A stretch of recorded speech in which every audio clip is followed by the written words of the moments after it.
د سالا چوی 1572 حالتین بمپیکرنا ماف مروفان جعالی حکومت ایران لسر کردان هاتیه تومار کرن. لگوری راپورتا تورانا چیگهانا کردبا کرب شاروجلات جنیزوک و دشوپینه آمارک بلاف کریه کوهایه. بنچاو کرن 415 کس. گلک جوان جبر پشتوانی لبرخادانا کوبانی هاتنه بنچاو کرن. محکوم به زندان 79 کس. و به تهمت جوراجور به 353 سال و 6 هیو زندان هاتنه محکوم کرن. کشتن و بریندار کرن خلک سویل جعالی هزن ایران و 143 کس. کشتن و برینداری جبر تقینا ماینان 63 کس. گروا برچیبون لزندانان 238 کس. گهندان به نخوشی زندانیان 73 کس. لیدان و اشکنجه زندانیان سیاسی و اولی 26 کس. داروکرن 64 کس. و گوهستنا زندانیان بوجی خرابتر 6 کس. گازی کرن با اداره اطلاعات و بسیج 386 کس. پنابریا مجبوری آنکو ترکاندن ولات 14 کس. دریخستنا قطابی و ماموستای زانکوی 21 کس. د بریارنامه 2014 یکتیا اروپا هاتیه گلک جاران زندانیان کرد لپارێزاران بیپارن و پاش چند حیف گرتن با آوایک گران تین اشکنجدان.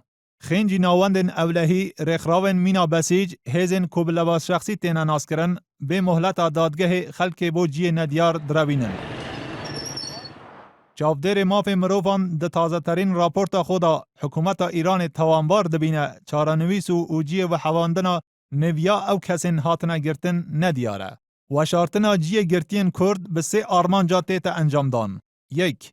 ریگرتن لشوپاندنا دوزا گرتیا جعالی مالباتن وانوه. 2. و شارتنا نوچه او کسین کجبن اشکنجه تینا کشتن. 3.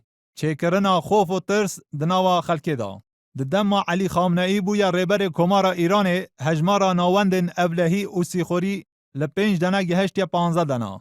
هجای گوتنه د یاساین کمارا ایران چه قربو یک جبوی کردن لبر تقینا ماینان کم انداب یان تینا کشتن ناهیتا ترخان کرن. اف د دم مکیدایا که خینجی زیان مادی لباجار ماکو چالدران بگره حیانی ایلام دهلوران سالانه به صدان کس تینا کشتن یان بریندار دبن. لیبله حکومت ایران خو شاش ناکه. د سالا چوی 238 زندانیان کرد دست به گروا برچیبونه کربون. یک جوان حالتان 30 زندانیان سیاسی لزندانا ارمیه جبر اشکنجه و گهندان به داخازن وان زیدتیری حیوه که دست به گروا برچیبونه کربون.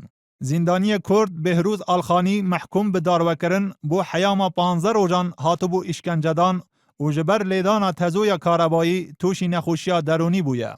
کشتن و بریندار کرنا خلک سویل 143 کسن. پارا گلک جوان کولبر بونه و جبر دبارا جیان لسینورن باشور و باکور کردستان کولبری دکن. بگله راست راستن هزن ایران تینا کشتن. بکجن وانجی سربست تینا بردان. ریپورتر تایبت رخراو نتوین یگرتی احمد شهید لسر کشتنا کولبرن کرد هاتیه دنگ و دبیجه او جور کشتنا سیستماتیک و به انقص جعالی حکومت ایران و تیتا ریو برن.